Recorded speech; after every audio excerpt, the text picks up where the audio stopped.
Ready, start. Heard the learned counsel for the parties. The facts of the case are as follows.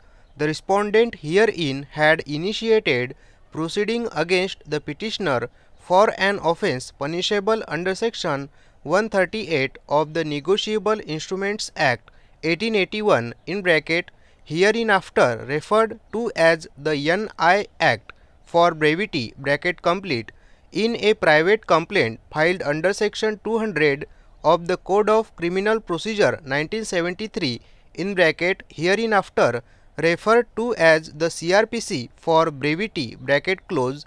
It was alleged that the petitioner's father had borrowed a sum of rupees 5 lakh on 27/11/1996.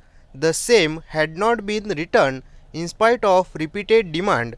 It is further alleged that the petitioner had acknowledged the debt owed by his father to the respondent as on 25/11/1999 and even subsequently, but ultimately issued a check dated 16/2/2006 for a sum of rupees 5 lakh drawn on Shamrao Vittal Cooperative Bank Limited, Bangalore. The respondent claimed to have presented the same for encashment on 16/6/2006 through his banker Mr. Vijaya Bank, Raichur. The same is said to have been returned with an endorsement to the following effect: refer to drawer. The respondent is said to have made a demand for payment, claiming that the check had been dishonored and on the footing that the petitioner had failed to comply with the demand and filed the above complaint. The court had followed the procedure in respect of the complaint as in any other complaint, except that it had allowed the complainant to file an affidavit in view of his sworn statement and order summons to the petitioner. His presence was secured and bail was granted during the pendency of the case. The plea of the petitioner that he was not guilty was duly recorded and the matter was set down for the complaint's evidence. At that stage, the present petition has been filed. The learned senior advocate Shri Chandrasekhar, appearing for the learned counsel for the petitioner, while urging the several grounds raised in the revision petition, seeks to the highlight a question of considerable importance.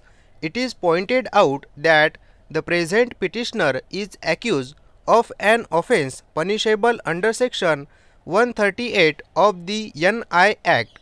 The provision of the said Act, section 138 to 147, prescribe a hybrid procedure as to the matter in which the same shall be adjudicated significantly in various with the manner in which a complaint under section 200 is to be dealt with under the provision of the Code of Criminal Procedure 1973 in bracket hereinafter referred to as CRPC for brevity bracket close.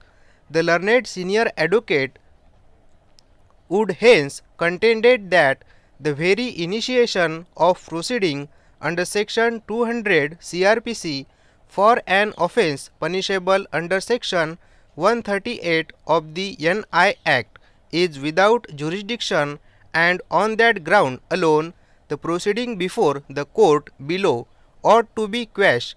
Elaborating on the above aspect, it is pointed out that the NI Act was amended by the Banking, Public Financial Institution and Negotiable Instrument Laws Amendment Act 1988, wherein in a new chapter 17 was incorporated for penalties in case of dishonor of check due to insufficiency of fund in the account of the drawer of the check.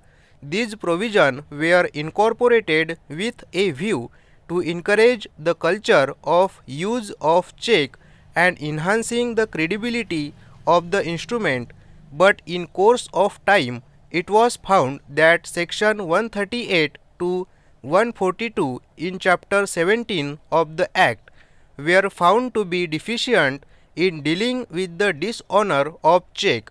Hence, in the year 2002, the legislature thought it fit to amend the NI Act under the Negotiable Instrument Act 2002. In the statement of object and reason to the said Amendment Act, it was stated thus: not only the punishment provided in the Act has proved to be inadequate, the procedure prescribed for the court to deal with such matter has been found to be cumbersome.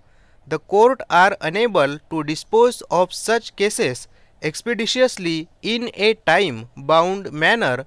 In view of the procedure contained in the Act, a large number of cases are reported to be pending under sections 138 to 142 of the Negotiable Instrument Act in various courts in the country.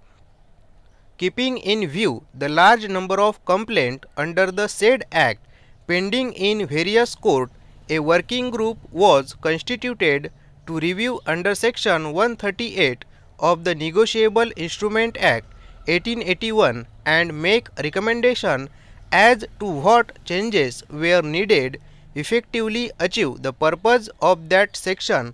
The said Amendment Act came into force with effect from 6/2/2003.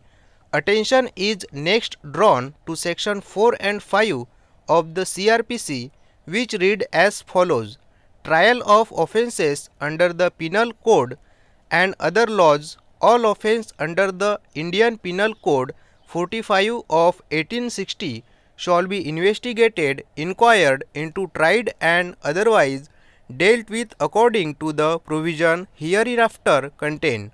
All offences under any other law shall be investigated, inquired into, tried and otherwise dealt with according to the same provision, but subject to any enactment for the time being in force regulating the manner or place of investigating, inquiring into, trying or otherwise dealing with such offences. Stop.